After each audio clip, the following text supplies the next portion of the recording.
നമ്മുടെ 100 രൂപ നോട്ടിന്റെ പുറകിൽ ഒരു ചിത്രം കണ്ടില്ലേ? ദേ നോക്ക്, അതിന്റെ തൊട്ട് മുന്നിലാണ് ഞങ്ങളിപ്പോ. നമസ്കാരം, ഗുജറാത്തിലാണ് ഞങ്ങളിപ്പോ ഉള്ളത്. നൂറ്റാണ്ടുകൾ പഴക്കമുള്ള ഒരു പടിക്കിണർ കാണാൻ വേണ്ടി പോവുകയാണ്. അതായത് നമ്മളെല്ലാരും ഉപയോഗിക്കുന്ന 100 രൂപ നോട്ടില്ലേ, അതിന്റെ പുറകിലായി ഒരു ചിത്രം കാണാം. അതാണ് റാണി കി വാവ്.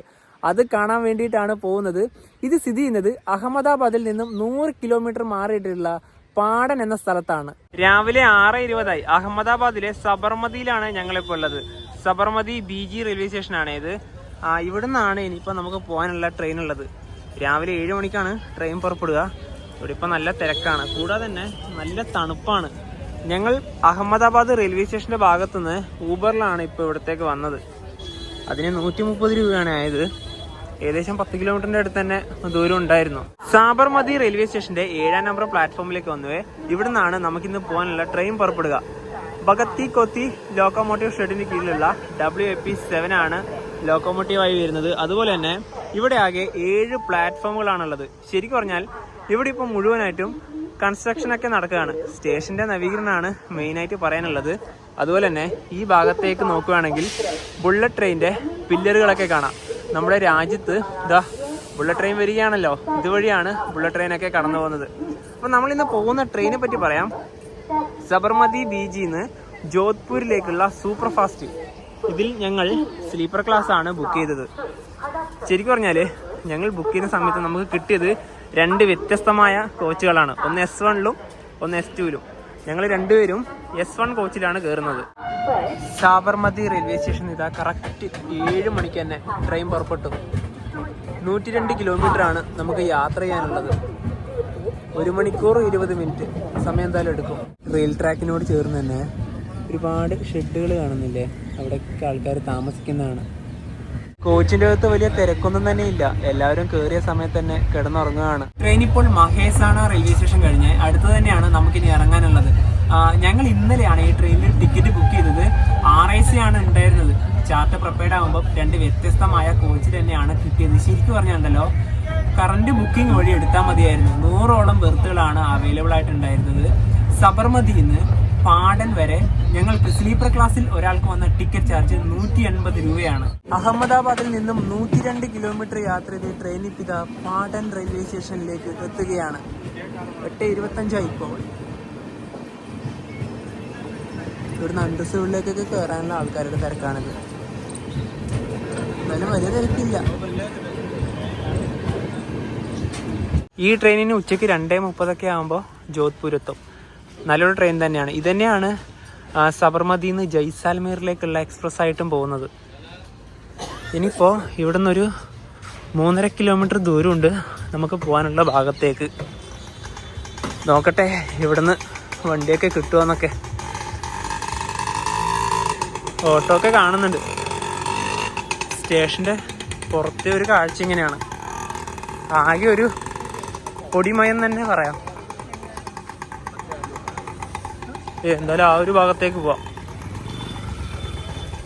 ടൗൺ ഏരിയ ഒക്കെ ഇങ്ങോട്ടാണ്.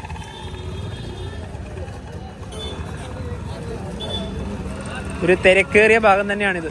ഞങ്ങൾ ഇവിടുന്ന് ഒരു ഓട്ടോ ആക്കി. 60 രൂപയാണ് 3.5 കിലോമീറ്റർ പോകാൻ വേണ്ടിയിട്ട്. പട്ടണത്തിന്റെ ഭാഗങ്ങളൊക്കെ ഇങ്ങനെയാണ്.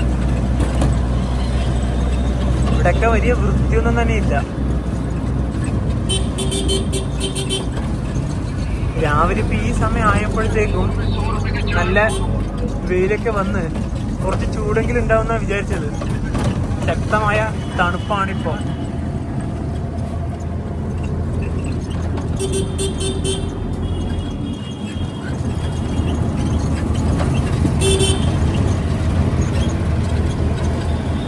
അത്യാവശ്യം വലിയൊരു പട്ടണം തന്നെയാണിത്.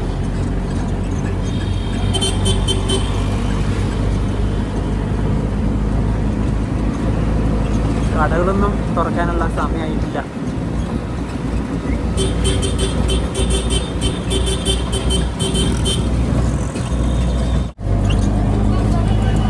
പശുവൊക്കെയാണ് റോഡിന്റെ മുന്നില്. ഇല്ല ഇവിടുത്തെ വണ്ടി ഓടിക്കുന്ന രീതിയൊക്കെ വളരെ വളരെ മോശമാണ്. തട്ടിയില്ലാതാണ്.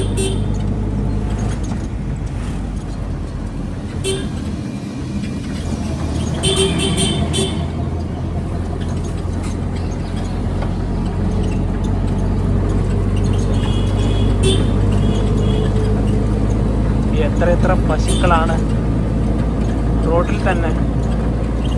നമ്മൾ ഏകദേശം എത്താനായിട്ടാ, ഇനി ഒരു 1 കിലോമീറ്റർ കൂടെ ഉള്ളൂ.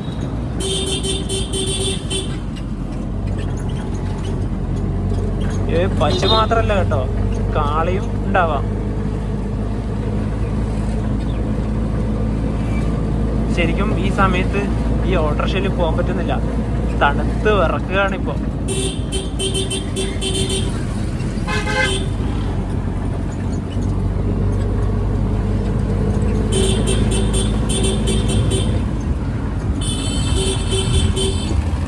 അയ്യോ കുട്ടി,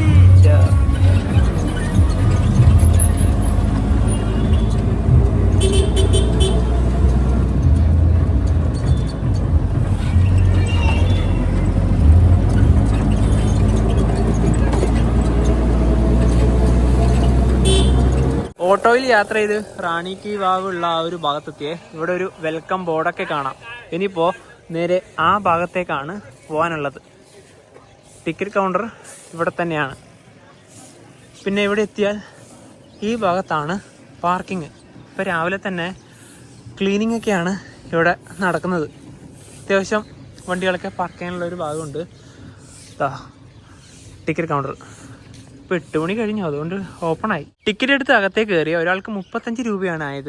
കയറി വരുന്ന ഇവിടെ തന്നെ റാണി കി വാവ് എന്നൊക്കെ എഴുതിയിട്ട് ഒരു ചെറിയൊരു ഡിസ്ക്രിപ്ഷൻ കാണാം. അപ്പോൾ അതിനെ പറ്റിയിട്ടുള്ള ഒരു വിശദീകരണമാണ് ഇവിടെയുള്ളത്. ഏത് വഴി വേണമെങ്കിലും നമുക്ക് നടന്നിട്ട് പോവാം. ഞങ്ങൾ എന്തായാലും ഇതുവഴിയാണ് നടക്കുന്നത്. ആ ഒരു ഭാഗത്തേക്ക് നമുക്ക് പോവാം. ഇവിടെ ഇരിക്കാനായാലും അടിപൊളിയാണ്. ആദ്യം തന്നെ എടുത്തു പറയേണ്ടൊരു കാര്യം, ഇവർ നല്ല രീതിയിൽ തന്നെയാണ് ഇതൊക്കെ പരിപാലിക്കുന്നത്. എല്ലായിടത്തും നല്ല വൃത്തിയാണ്. മെയിനായിട്ട് ഇതുപോലെയുള്ള വലിയ മരങ്ങളില്ലേ, ഇതിൻ്റെ ഈ ഭാഗത്തൂടെ നടക്കുമ്പോൾ തന്നെ നല്ലൊരു രസമാണ്. ഒന്നാമത്തെ കാര്യം, ഈ സമയത്ത് നല്ല തണുപ്പാണ്. മാത്രമല്ല ഈ ഒരു ഇളം വെയിലില്ലേ, ഇത് കൊണ്ട് നടക്കണം ഈ സമയത്ത്. ഒരു ഉച്ച സമയത്തൊക്കെ ആകുമ്പോൾ ഇവിടുത്തെ കാര്യം പിന്നെ പറയുന്നില്ല, കൊട്ടും ചൂടായിരിക്കും. അതുകൊണ്ട് പരമാവധി രാവിലെ തന്നെ വരുന്നതാണ് ഏറ്റവും നല്ലത്. റാണി കി വാവൊക്കെ ഉള്ളത് എനിക്ക് തോന്നുന്നു ആ ഒരു ഭാഗത്തേക്കാകാം. നമ്മുടെ 100 രൂപ നോട്ടില്ലേ, ദേ അതിൻ്റെ പുറകിലേക്ക് കാണുന്ന ഈ ഒരു ചിത്രം തന്നെയാണ് റാണി കി വാവ്. ദേ നമ്മൾ അതിൻ്റെ തൊട്ട് മുന്നിലേക്ക് ഇതാ എത്തിയിരിക്കുകയാണ്. ഇനിയിപ്പം ഒരുപാട് പടവുകളുണ്ട്. ആ പടവുകൾ ഇറങ്ങി വേണം നമുക്ക് താഴെ ഭാഗത്തേക്ക് എത്താൻ. ശരിക്കും ഇതിൻ്റെ ഈ ഭാഗത്ത് നിന്ന് നോക്കുവാണെങ്കിൽ ഉണ്ടല്ലോ, നിങ്ങൾ ഇതൊക്കെ ആദ്യം നോട്ട് ചെയ്തോ. ഒരുപാട് വർഷങ്ങൾക്ക് മുന്നേ ഇതൊക്കെ മണ്ണിനടിയിലായിരുന്നു. പിന്നീടാണ് ഇതൊക്കെ ഈ ഒരു രീതിയിൽ കണ്ടെടുത്തത്. ശരിക്കും പറഞ്ഞാലുണ്ടല്ലോ, ഒറ്റ വാക്കിൽ പറയുകയാണെങ്കിൽ ഇതൊരു അത്ഭുതം തന്നെയാണ്. കാരണം നമ്മൾ ഭൂമിയുടെ അടിയിലേക്കാണല്ലോ ഇറങ്ങി പോകുന്നത്. നല്ല ഫോട്ടോഗ്രാഫിക്ക് പറ്റിയ സ്ഥലമാണ്. എത്ര ശില്പങ്ങളാണ് ഓരോരോ ഭാഗത്തായിട്ടുള്ളത്. 7 നിലകളിലായിട്ടാണ് ഇവിടെ പടിക്കിണറുള്ളത്. ഇവിടെ ഒരുപാട് ചെറിയ ശില്പങ്ങളും അതുപോലെ തന്നെ പ്രധാന ശില്പങ്ങളൊക്കെ ഉണ്ട്. പ്രധാന ശില്പങ്ങൾ ഏകദേശം 500ഓളം വരും. അതുപോലെ തന്നെ 1000-ലധികമാണ് ചെറിയ ശില്പങ്ങളൊക്കെ ഉള്ളത്. അപ്പോൾ അതിലൊക്കെ ഇതൊക്കെ ഉൾപ്പെടും കേട്ടോ. ഇനി ഞങ്ങൾ ഇവിടുന്ന് വീണ്ടും താഴേക്ക് ഇറങ്ങുകയാണ്. ഇതിൻ്റെ ഏറ്റവും ആ ഒരു അവസാന ഭാഗത്ത് എന്തൊക്കെയാണ് കാണാനുള്ളതെന്നും കൂടെ കാണണ്ടേ. അപ്പോൾ ഇവിടെയൊക്കെ ഇങ്ങനെയാണ്. ഈ ഒരു തൂണെടുത്ത് നോക്കുവാണെങ്കിലും ഇവിടെ ഒരുപാട് കൊത്തുപണികളൊക്കെ കാണാം. ഈ ഒരു മുകൾ ഭാഗത്തേക്ക് നോക്കുവാണെങ്കിലും എല്ലാ ഭാഗവും അങ്ങനെ തന്നെയാണ്. ഓരോരോ ഡിസൈനിങ് ആണ്. പണ്ട് കാലത്തെ ഒരു വിസ്മയം. ആ ഒരു നോട്ടിൻ്റെ പുറകിൽ കാണുന്ന ഒരു പ്രധാനപ്പെട്ട ഭാഗമില്ലേ, ഇതാണ്. ഇവിടെ കണ്ടോ, ഇതൊക്കെ എങ്ങനെയാണ് ആ ഒരു കാലഘട്ടത്തിൽ കൊത്തി വെക്കുന്നതല്ലേ. എന്തിനു വരുന്ന കുതിരയുടെ ആ ഒരു മുഖത്തിൻ്റെ ആ ഒരു പെർഫെക്ഷൻ പോലും നോക്കിയേ. എൻ്റെ ദൈവമേ, അവിടെ ഇതിൻ്റെ മുകളിലേക്ക് നോക്കുവാണെങ്കിൽ അവിടെ അതിൻ്റെ മുകളിൽ ഇനി നേരെ ഈ ഭാഗത്തേക്ക് നോക്കുവാണെങ്കിലും അവിടെയോ ഇനി കുറച്ചും കൂടെ താഴോട്ട് ഇറങ്ങാനുണ്ട്.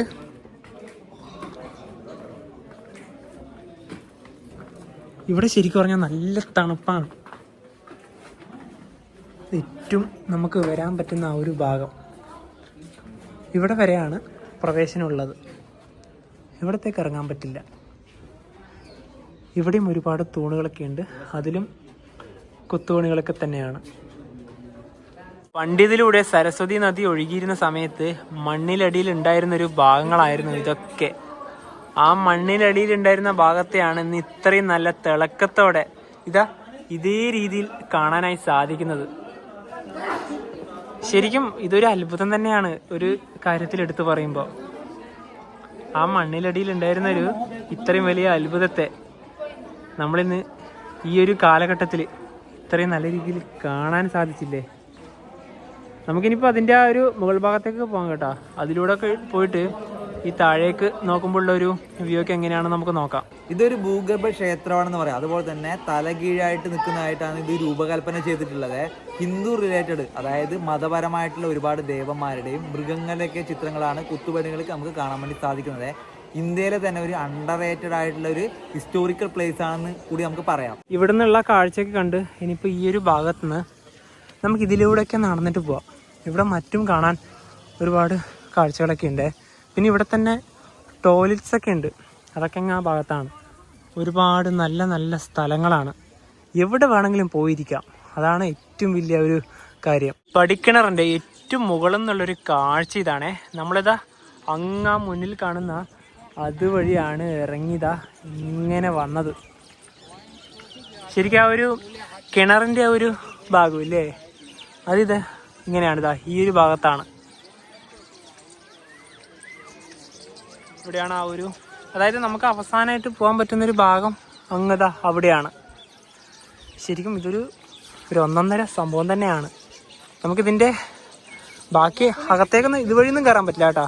ഇവിടെ നിന്ന് ഇങ്ങനെ എല്ലാം കാണാം. ശരിക്കും മുകളിൽ നിന്നാണ് ഇതിൻ്റെ നല്ലൊരു കാഴ്ച കിട്ടുന്നത്. കാരണം ഇതെന്താണെന്ന് മനസ്സിലാവുന്നത് ഈ ഒരു ഭാഗത്ത് തന്നെയാണ്.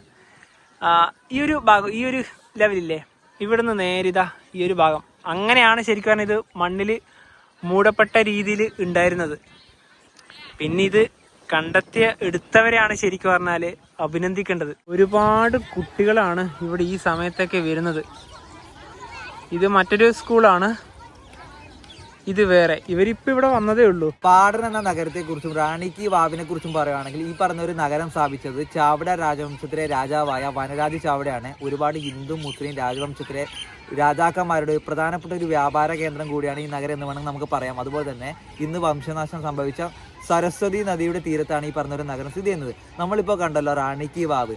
ഇതെന്ന് പറഞ്ഞാൽ ചാവട രാജവംശത്തിന് ശേഷം ഈ പറഞ്ഞ നഗരമൊക്കെ ഭരിച്ചത് ചാലൂക്യന്മാരാണ്. അവരുടെ ഭരണകാലത്താണ് ഇത് നിർമ്മിക്കപ്പെട്ടത്. അതുപോലെ തന്നെ ആര് നിർമ്മിച്ചു എന്ന് ചോദിച്ചു കഴിഞ്ഞാൽ അന്നത്തെ പ്രധാനപ്പെട്ട ചാലൂക്യ രാജാവായ ഭീമൻ ഒന്നാമൻ്റെ ഭാര്യയായ ഉദയമതിയാണ് ഇത് നിർമ്മിച്ചത്. അപ്പം എന്ന് പറഞ്ഞാൽ ഭർത്താവിൻ്റെ ഓർമ്മയ്ക്ക് വേണ്ടിയിട്ടാണ് നിർമ്മിച്ചു എന്നാണ് ചരിത്രം എന്നൊക്കെ പറയുന്നത്. അതുപോലെ തന്നെ ഗുജറാത്തിൽ ഒരുപാട് പടിക്കിണറുകളുണ്ട്. ആ പടിക്കിണർ ഏറ്റവും ഇമ്പോർട്ടൻ്റ് ആയ ഒന്ന് തന്നെയാണ് ഇത്. മലയാളത്തിൽ ഇതിനെ രാജ്ഞിയുടെ പടിക്കിണർ, അതായത് റാണി കി വാവ്, അതാണ് ഉദ്ദേശിക്കുന്നത്. പിന്നെന്ന് പറഞ്ഞാൽ ഇതിൻ്റെ വേറൊരു ഹിസ്റ്ററി, അതായത് എന്ന് പറഞ്ഞാൽ സരസ്വതി നദി ഇതുവഴി ഒഴുകുന്നതെന്ന് പറഞ്ഞല്ലോ.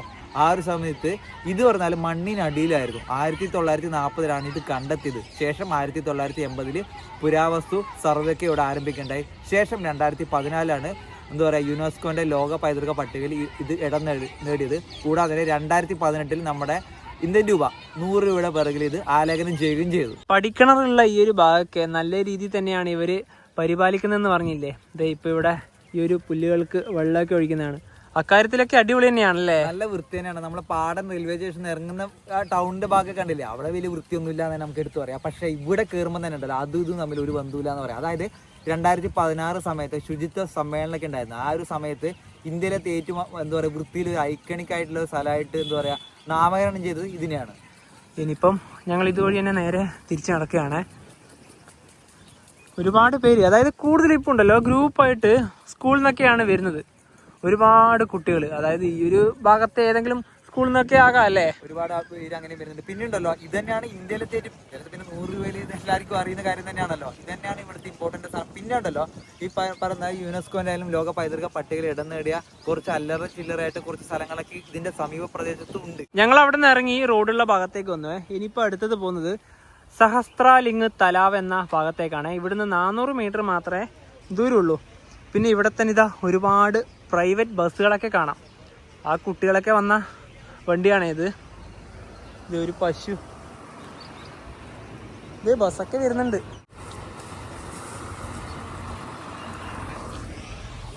നമുക്ക് നേരെ നടന്നു പോകാനുള്ളത് ഇതുവഴിയാണ്.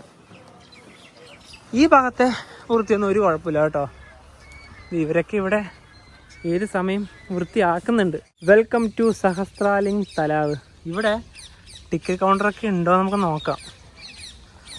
പിന്നെ ഇതുവഴി നടക്കാം. ഇതേ ഇവിടെ ഒരു കുരങ്ങനെയൊക്കെ കാണാം. അവിടെ വന്ന ആൾക്കാരൊക്കെ ഇവിടെയും വരുന്നുണ്ട്. കുറച്ച് നടക്കാനുണ്ടെന്ന് തോന്നുന്നു. ഇവിടെ ടിക്കറ്റ് ഒന്നുമില്ല കേട്ടോ. പിന്നെ ഇതിൻ്റെ ചെറിയൊരു വിവരണം ഇവിടെ കൊടുത്തിരിക്കുന്നത് കാണാം. ഇതും ഒരുപാട് വർഷം പഴക്കമുള്ള ഒരു തടാകം തന്നെയാണ്. ഇനി നേരെ ഇതുവഴി ഇങ്ങനെ നടക്കാം. ഇവിടെ ഇപ്പോൾ ആദ്യം ശ്രദ്ധിക്കേണ്ടത് കുരങ്ങന്മാരെ മാത്രമാണ്. ഫോണൊക്കെ തട്ടിയെടുത്ത് അവറ്റകൾ ഓടിക്കളയും. ഇതിൻ്റെ ഒരു പ്രധാനപ്പെട്ട ഭാഗം, അതായത് അവിടെയാണ് വരുന്നത്. നമുക്ക് അങ്ങ് അതിലൂടെ ഇറങ്ങാൻ നോക്കാം. എന്തായാലും ഇങ്ങോട്ട് പോകുന്നേ ഇല്ല. ഇവിടെ ഒരു കൂട്ടം തന്നെ ഉണ്ട്. പിന്നെ ഇവിടെ ഒരുപാട് മരങ്ങളുണ്ടല്ലോ, അതിൻ്റെ മുകളിലും അവറ്റകളൊക്കെ ഉണ്ട്. പക്ഷെ എന്താ ഒരു നടത്തം.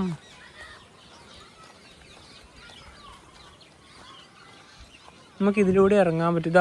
ഇവിടത്തേക്കാണ് ഇറങ്ങേണ്ടത്. പക്ഷെ ആരും ഇറങ്ങുന്നൊന്നും കാണുന്നില്ല കേട്ടോ.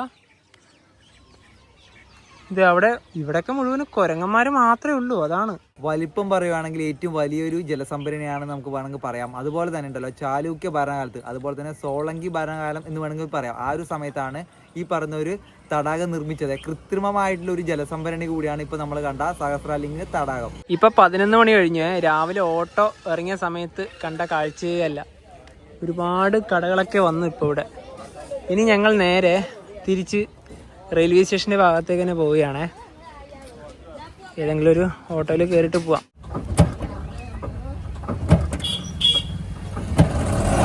വണ്ടി ഓണാക്കി.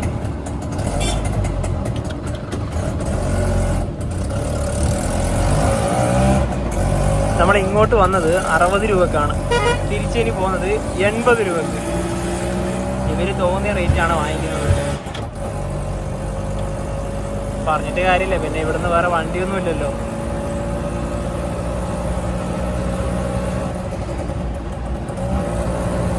ഈ ഓട്ടോയുടെ ശബ്ദം കേട്ടോ, നല്ല രസമാണ്.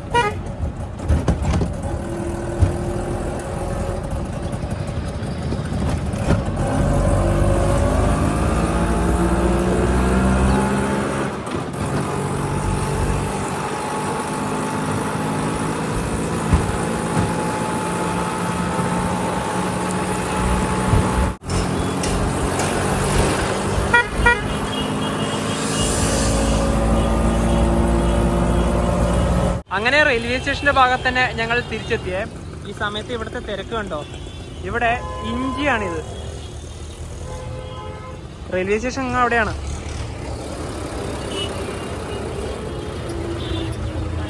ഒരു തിരക്കേറിയ ഭാഗം തന്നെയാണിത്.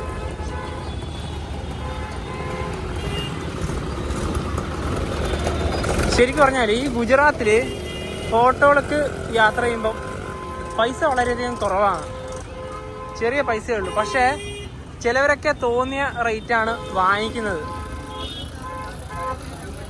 നമ്മൾ ഓക്കയിൽ പോയ സമയത്തും ദ്വാരക, ജാംനഗർ, രാജ്കോട്ട് അങ്ങനെ പല ഭാഗത്ത് പോയപ്പോഴും ചെറിയ റേറ്റ് തന്നെയാണ് ഓട്ടോറിക്ഷയിലൊക്കെ യാത്ര ചെയ്യാൻ പറ്റിയത്. കയറാൻ തന്നെ റെയിൽവേ സ്റ്റേഷനിലേക്ക് പറ്റണില്ല. ഇതാണ് ആ ഒരു പട്ടണത്തിൻ്റെ ഭാഗങ്ങൾ.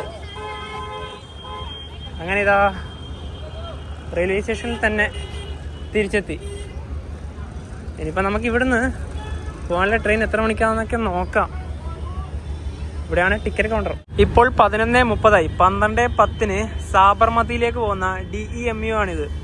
അപ്പോൾ നമ്മളിതിന് ടിക്കറ്റൊക്കെ എടുത്ത് ട്രെയിൻ പുറപ്പെടാൻ ഒരുപാട് സമയമുണ്ട്. ഇവിടെ സ്റ്റേഷൻ്റെ നവീകരണമാണ്. സ്റ്റേഷൻ്റെ നെയിം ബോർഡൊക്കെ എവിടെയാണ്. പിന്നെ ഈ ട്രെയിനിൻ്റെ റേക്ക് ഷെയറിംഗ് ഒക്കെ ഇങ്ങനെയാണ്. സബർമതിയിൽ നിന്ന് പാടനിലേക്ക് വരുന്നുണ്ട്. അതുപോലെ തന്നെ സബർമതിയിൽ നിന്ന് അബു റോഡിലേക്ക് പോകുന്നുണ്ട്. എന്തായാലും ഇവിടെയായിട്ട് കയറാം. ട്രെയിൻ ഇപ്പോൾ മെഹസാന ജംഗ്ഷനിലേക്ക് എത്തുകയാണ്. ഇത് യോഗ് നഗരി അഹമ്മദാബാദ് യോഗ എക്സ്പ്രസ്.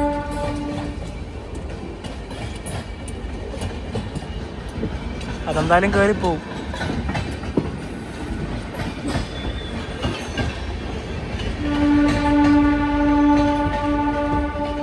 2:40 ഇപ്പോൾ. ട്രെയിൻ ഇതാ സാബർമതി BG റെയിൽവേ സ്റ്റേഷനിലേക്ക് എത്തുകയാണ്. ഈ കാണുന്നതൊക്കെ റെയിൽവേ സ്റ്റേഷൻ്റെ നവീകരണമാണ്. Sabarmati railway station. ഇവിടുന്ന് തന്നെ ഒരുപാട് ഓട്ടോകളൊക്കെ അഹമ്മദാബാദ് റെയിൽവേ സ്റ്റേഷൻ്റെ ഭാഗത്തേക്ക് ഷെയറായിട്ട് വിളിക്കും. ഒന്നുകിൽ അങ്ങനെ പോവാം, അല്ലെങ്കിൽ പിന്നെ കുറച്ച് നടന്നു കഴിഞ്ഞാൽ അവിടെ ഒരു മെട്രോ സ്റ്റേഷൻ ഉണ്ട്. സബർമതി റെയിൽവേ സ്റ്റേഷൻ്റെ തൊട്ടടുത്ത മെട്രോ സ്റ്റേഷൻ ഇതാണ്, AEC. ഇനിയിപ്പോൾ ഇവിടുന്ന് മെട്രോ കയറി നേരെ അഹമ്മദാബാദ് റെയിൽവേ സ്റ്റേഷനുള്ള ഭാഗം കാലിപ്പൂര്, അവിടത്തേക്ക് പോവാം. അങ്ങ് ദൂരെയായി മഞ്ഞ പെയിന്റ് അടിച്ച ഒരു കെട്ടിടം കാണുന്നില്ലേ, അതാണ് ബുള്ളറ്റ് ട്രെയിനിൻ്റെ ആ ഒരു കെട്ടിടം. പിന്നെ നേരെ ഈ ഭാഗത്തേക്ക് വരുവാണെങ്കിൽ ഒരുപാട് വീടുകളൊക്കെ കാണാം. ഷീറ്റാണ് കൂടുതലും. ഇതിപ്പോൾ മെട്രോ സ്റ്റേഷൻ്റെ ഈ ഭാഗത്ത് നിന്ന് നോക്കുമ്പോൾ കാണുന്ന ഒരു കാഴ്ചയാണ്. മെട്രോ ഇറങ്ങി അഹമ്മദാബാദ് റെയിൽവേ സ്റ്റേഷൻ്റെ ഭാഗത്തേക്ക് എത്തിയേ ഈ ഭാഗമാണ് കാലിപ്പൂര്. ഞങ്ങൾ മെട്രോ ഇറങ്ങിയ ഉടനെ തന്നെ നേരെ റൂമിലേക്ക് പോയി കുറച്ച് നേരം റെസ്റ്റ് എടുത്തിട്ട് ഇപ്പോഴാണ് ഒന്നും കൂടെ പുറത്തേക്ക് ഇറങ്ങിയത്. ഇപ്പം 5:30 കഴിഞ്ഞു. ഈ ഭാഗത്ത് പുതിയ പാലൊക്കെ വരുന്നുണ്ട്, അതുകൊണ്ട് മുഴുവനും ബ്ലോക്കാണ്. ശരിക്കും ഈ അഹമ്മദാബാദൊക്കെ അടിമുടി മാറിയാണ്. ബുള്ളറ്റ് ട്രെയിൻ, അതുപോലെ തന്നെ പുതിയ പാലങ്ങൾ. ഇവിടെ ശരിക്കും പറഞ്ഞാൽ ഇനി വരാനായിട്ട് ഒന്നും തന്നെ ഇല്ല എന്ന് തന്നെ പറയാം. ഈ അഹമ്മദാബാദ് റെയിൽവേ സ്റ്റേഷൻ്റെ ഭാഗത്ത് നിന്ന് 500 മീറ്റർ മാറിയിട്ടുള്ള ഒരു സ്ഥലത്താണ് ഞങ്ങൾ റൂമൊക്കെ എടുത്തത്. ഓട്ടോകളാണ് കൂടുതലും. പിന്നെ ഇവിടെ പഴം, അതുപോലെ തന്നെ ചെറിയ ഫുഡ്സൊക്കെ കിട്ടും. ഇതുണ്ടോ,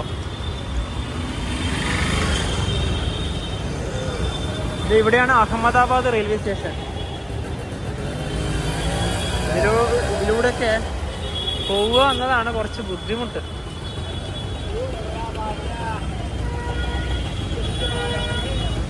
ഇനി ഇവിടുന്ന് സ്ട്രെയിറ്റ് ആണ് ഞങ്ങളെടുത്ത റൂമുള്ളത്.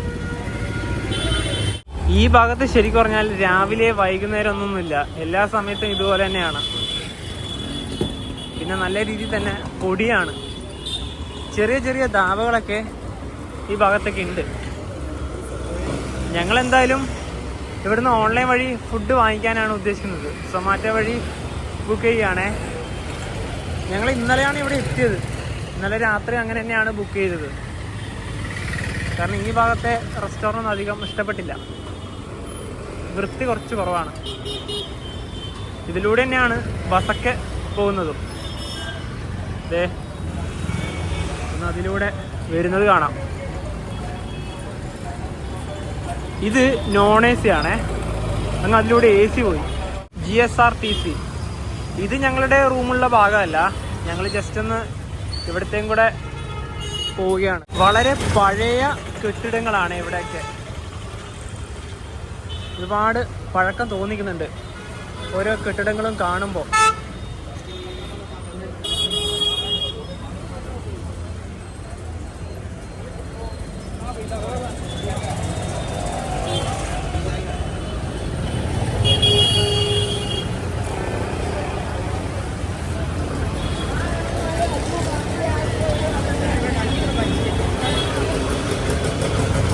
ശരിക്കും പറഞ്ഞാൽ ഇതിലൂടെയൊക്കെ ഇങ്ങനെ നടന്നു പോകണം. കാരണം എന്താ പറയുക, ഫുട്പാത്തൊന്നും ഇല്ല. ഫുട്പാത്തിലൂടെ നടക്കാൻ മാത്രം വൃത്തിയുമില്ല, അതാണ്. എല്ലാം കൊണ്ട് കുറച്ച് കച്ചറയാണ്.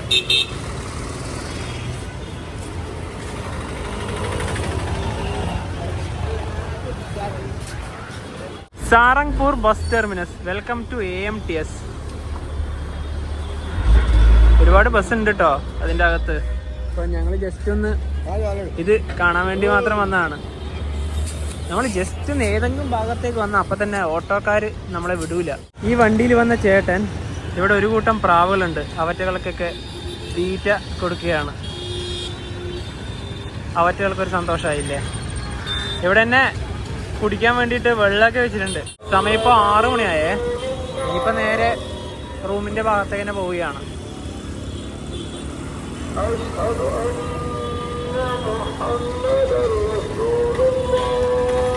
ഇവിടെ കൊച്ചു കുട്ടികളാണ് ലഗേജൊക്കെ എടുത്തുകൊണ്ട് പോകുന്നത്.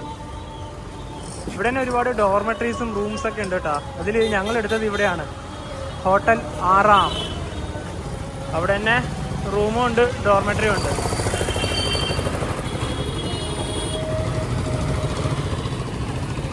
ഞങ്ങൾ സൊമാറ്റോ വഴി രാത്രിക്കുള്ള ഫുഡ് ഓർഡർ ചെയ്തിട്ടുണ്ടായിരുന്നു. അത് ഞങ്ങളുടെ ഹോട്ടലിൽ ഇവിടെ തന്നെയാണ് ലൊക്കേഷൻ വെച്ചത്. ഇന്ന് രാവിലെ മുതൽ തുടങ്ങിയ യാത്രയാണ്. ശരിക്കും പറഞ്ഞാൽ ഞങ്ങൾ നേരത്തെ തന്നെ റൂമിലേക്ക് വന്ന് ഇവിടെ അഹമ്മദാബാദിൽ എത്തിയ ശേഷം കുറച്ച് ഭാഗങ്ങൾ കൂടെ കാണാൻ പോകാൻ ഒരു പ്ലാൻ ഉണ്ടായിരുന്നു. പക്ഷെ സമയം കിട്ടിയില്ല. ഇനിയിപ്പോ പിന്നീട് എപ്പെങ്കിലും വരുമ്പോ ആ ഭാഗത്തേക്കൊക്കെ പോകാൻ നോക്കാം. അതുപോലെ തന്നെ റാണി കി വാവിന്റെ വേറൊരു കാര്യം എന്ന് വെച്ചാൽ വാസ്തുവിദ്യന്റെയും അതുപോലെ തന്നെ കരകൗശല വിദഗ്ധരുടെ ആ കഴിവിന്റെ കാര്യമൊക്കെ എടുത്തു പറയേണ്ട സംഭവം തന്നെയാണ്. എന്തായാലും എന്താ പറയാ, നമുക്ക് എന്തായാലും ഒരുപാട് ഇഷ്ടപ്പെട്ടു എന്ന് പറയാം. തീർച്ചയായും. അതുപോലെ തന്നെ ഇപ്പൊ ഈ അഹമ്മദാബാദിന്റെ കാര്യം പറഞ്ഞല്ലോ, നമ്മുടെ ആ റെയിൽവേ സ്റ്റേഷൻ ഒരു ഭാഗത്ത് ഇറങ്ങുന്ന സമയത്ത് തന്നെ ഇപ്പൊ ആ ഒരു എന്താ പറയാ ബ്രിഡ്ജിന്റെ ഒക്കെ പണി കാരണം ഭയങ്കര ട്രാഫിക്കാണ് ഏത് സ്ഥലത്തേക്ക് പോകാനും. അതുപോലെ തന്നെ നമ്മുടെ സബർമതി ഭാഗത്തേക്ക് പോകുന്ന സ്ഥലത്ത് അവിടെ നിൽക്കുന്ന പാലത്തിന്റെ പണിയൊക്കെ എവിടെയും പാലം മാത്രമേ ഉള്ളൂ. അഹമ്മദാബാദ് പറഞ്ഞാല് മൊത്തം പാലങ്ങൾ മാത്രം. അതിന് പുറമെ തന്നെ നമ്മുടെ ബുള്ളറ്റ് ട്രെയിനിന്റെ ആ സ്റ്റേഷനൊക്കെ സബർമതിയിൽ ഏകദേശം ഓക്കെ ആയിട്ടുണ്ട്. ഇവിടെ അഹമ്മദാബാദ് കലപ്പൂരിലും അതുപോലെ തന്നെ എന്താ പറയാ അതിന്റെ പണികളൊക്കെ നടക്കുന്നുണ്ട്. ഏത് പറയുവാണെങ്കിൽ ബുള്ളറ്റ് ട്രെയിനായി നമ്മുടെ അഹമ്മദാബാദ് റെയിൽവേ സ്റ്റേഷന്റെ പണിയും അവിടെ നടക്കുന്നുണ്ട്. ഇപ്പൊ പാലത്തിന്റെ പണി എല്ലാം കൊണ്ടും ട്രാഫിക് ബ്ലോക്ക്. അതായത് എല്ലാം കൊണ്ട് അഹമ്മദാബാദ് മാറുകയാണ്. അതുകൊണ്ട് തന്നെ ഞങ്ങൾ ഈ പറഞ്ഞ പോലെ അഹമ്മദാബാദ് കുറച്ച് 1-2 സ്ഥലങ്ങളൊക്കെ പെട്ടെന്ന് ഇവിടെ വന്നിട്ട് പോകാൻ പ്ലാൻ ഉണ്ടായിരുന്നു. ഈ ട്രാഫിക് കൊണ്ട് എന്തായാലും നമുക്ക് അവിടത്തേക്ക് എത്തിച്ചേരാൻ കഴിയില്ല എന്നതുകൊണ്ടാണ് ഞങ്ങൾ സ്കിപ്പ് ചെയ്തത്. അപ്പൊ എന്താ പറയാ, ഈ ഒരു വീഡിയോയിലേക്ക് ഇഷ്ടപ്പെടുന്നതായിരിക്കും. അപ്പൊ നമുക്ക് മറ്റൊരു വീഡിയോ ബൈ.